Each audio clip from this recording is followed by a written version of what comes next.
Thiruvananthapuram Nedumangad കായ്പാടിയിലെ SDPI CPIM സംഘർഷത്തിൽ നിർണായക ദൃശ്യങ്ങൾ ശേഖരിച്ച് പോലീസ്. SDPI മാർച്ച് നടക്കുമ്പോൾ നേരിടാൻ ആയുധവുമായി CPIM പ്രവർത്തകർ എത്തുന്നതാണ് ദൃശ്യങ്ങൾ. ശനിയാഴ്ച രാത്രിയായിരുന്നു സംഘർഷം.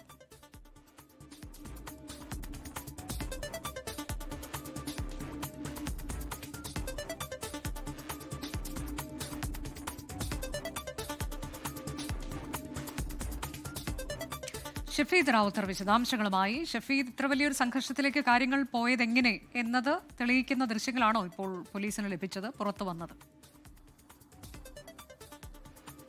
ഇക്കാര്യത്തിൽ ഏറ്റവും പ്രധാനപ്പെട്ട ഈ ദൃശ്യങ്ങളുടെ ഏറ്റവും പ്രധാനപ്പെട്ട പ്രത്യേകത എന്ന് പറയുന്നത്, നിലവിൽ ഇപ്പോൾ ഈ സംഭവത്തിൽ ഒരു സർവകക്ഷിയൊക്കെ യോഗമൊക്കെ പ്രാദേശികാടിസ്ഥാനത്തിൽ പോലീസ് വിളിച്ചു ചേർന്നിരുന്നു. കഴിഞ്ഞ ശനിയാഴ്ച രാത്രിയാണ് ഈ സംഭവം നടക്കുന്നത്. തിരുവനന്തപുരം നെടുമങ്ങാട് കായ്പാടി എന്ന് പറയപ്പെടുന്ന സ്ഥലത്താണ് CPIM SDPI പ്രവർത്തകർ തമ്മിൽ സംഘർഷമുണ്ടായത്. ആ സംഘർഷത്തിൽ 4 SDPI പ്രവർത്തകർക്കും 3 CPIM പ്രവർത്തകർക്കും പരിക്കേറ്റിരുന്നു. ഈ ഏറ്റവും പ്രധാനപ്പെട്ട കാര്യം, കായ്പാടി മുല്ലശ്ശേരി റോഡ് നിർമ്മാണവുമായി ബന്ധപ്പെട്ട CPIM-ഉം SDPI-യും കായ്പാടി ജംഗ്ഷനിൽ സ്ഥാപിച്ചിരുന്ന ഫ്ലെക്സ് ബോർഡുകൾ നശിപ്പിച്ചതുമായി ബന്ധപ്പെട്ട കാര്യങ്ങളാണ് ഈ സംഘർഷത്തിലേക്ക് വഴി നയിച്ചത്. അതിൽ ഈ സംഘർഷം ഉണ്ടാവുകയും തൊട്ടടുത്ത ദിവസം SDPI ഒരു മാർച്ച് സംഘടിപ്പിക്കുകയും ചെയ്തു.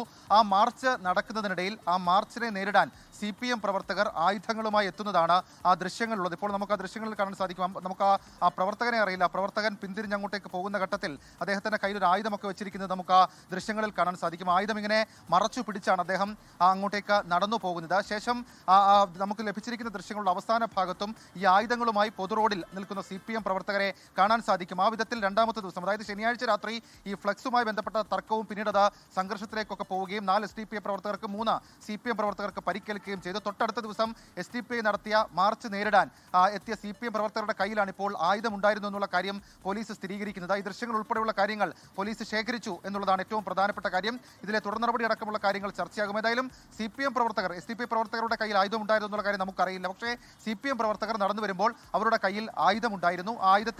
ആയുധവുമായി അവർ കടന്നു പോകുന്ന ദൃശ്യങ്ങൾ അത് ഇപ്പോൾ പോലീസ് ശേഖരിച്ചിട്ടുമുണ്ട്. അനുജ, അതാണിപ്പോൾ ഇതിൽ എന്താണ് ഈ പ്രകോപന കാരണമായത് എന്നാണ് നമുക്ക് മനസ്സിലാക്കാൻ കഴിഞ്ഞത്. ഈ CPIM-ന്റെ ബ്രാഞ്ച് സെക്രട്ടറിക്കെതിരെ ഒരു ഫ്ലെക്സ് ബോർഡ് വച്ചു എന്നൊക്കെയുള്ളതായിരുന്നു ഇതിന്റെ തുടക്കം. ഈ കുമ്മിപ്പള്ളി കായ്പാടി മുല്ലശ്ശേരി റോഡ് നിർമ്മാണവുമായി ബന്ധപ്പെട്ടാണ് ആ തർക്കങ്ങൾ ഉണ്ടാകുന്നത്. അതായത് CPIM-ഉം SDPI-യും കായ്പാടി ജംഗ്ഷനിൽ ഫ്ലെക്സ് ബോർഡുകൾ സ്ഥാപിച്ചിരുന്നു. ഇതിൽ CPIM-ന്റെ ബ്രാഞ്ച് സെക്രട്ടറിക്ക് അനുകൂലമായിട്ടുള്ള ഫ്ലെക്സ് ബോർഡുകൾ അത് SDPI പ്രവർത്തകർ തകർത്തുവെന്ന CPIM-ഉം അതേപോലെ തന്നെ SDPI-യുടെ ഫ്ലെക്സുകൾ തകർത്തുവെന്ന SDPI-യും ഇക്കാര്യത്തിൽ അവകാശവാദം ഉന്നയിക്കുന്നുണ്ട്. ശനിയാഴ്ച രാത്രി 10 മണിയോടുകൂടിയാണ് ഈ സംഘർഷം ഉണ്ടാകുന്നത്. തങ്ങൾ സ്ഥാപിച്ച ഫ്ലെക്സ് ബോർഡ് CPIM പ്രവർത്തകർ കത്തിച്ചുവെന്നാണ് SDPI പ്രവർത്തകർ പരാതി നൽകിയത്. ഇത് ചോദ്യം ചെയ്തവരെ CPIM പ്രവർത്തകർ മർദ്ദിച്ചെന്നും അവർ ആരോപിക്കുന്നു. അതിന് പിന്നാലെയാണ് അതൊരു വലിയ സംഘർഷത്തിലേക്ക് കാര്യങ്ങൾ പോവുകയും 4-3-7 പേർക്ക് അക്കാര്യത്തിൽ പരിക്കേൽക്കുകയും ചെയ്തത്. പിന്നാലെ ഇവിടെ ഈ സംഭവത്തിന് ശേഷം, അതായത് ശനിയാഴ്ച രാത്രി സംഘർഷം ഉണ്ടാകുന്നു. ഞായറാഴ്ച രാവിലെ SDPI നടത്തുന്ന മാർച്ചിൽ നേരിയ പോർവിളികളും കാര്യങ്ങളും ഒക്കെ ഉണ്ടാകുന്നു.